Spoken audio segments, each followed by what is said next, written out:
સાહેબ આપનું નામ શું છે ને આપના કર્મચારી ઉપર હુમલો થયો છે આખી વિગત આપી ગયો ને. હું હાલ છેલ્લા 2 વર્ષથી ખાંભા પીજીવીસીએલ ઓફિસમાં જુનિયર એન્જિનિયર તરીકે ફરજ બજાવું છું.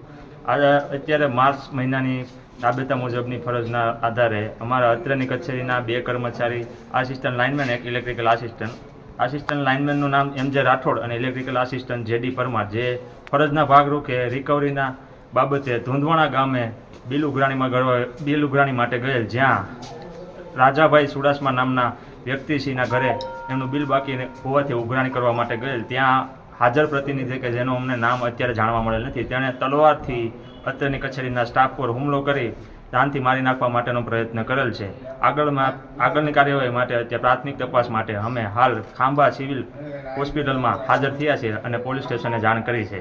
આવા તત્વોને પોલીસ સબક શીખાવે એવી અમારી માંગ છે. સાહેબ આગામી દિવસોમાં આવી ઘટના કોઈ બનેલી? હા, અગાઉ પણ મારી સાથે એક ડેડાણ ગામમાં પણ બનેલી. ગઈકાલે ચતુરીમાં આવી અવારનવાર ધમકી ધાકભર્યા પ્રયત્નો ગ્રાહકો તરફથી તેમજ અન્ય વ્યક્તિ છે ઈસમો તરફથી પીજીવીસીએલ સામે બનતા હોય છે. આપની માંગ શું છે સાહેબ? આવા તત્વોને પોલીસ સબક શીખાવે વહેલી તકે એવો ન્યાય મળે અત્રેની કચેરીના સ્ટાફને, એવી અમારી માંગ છે.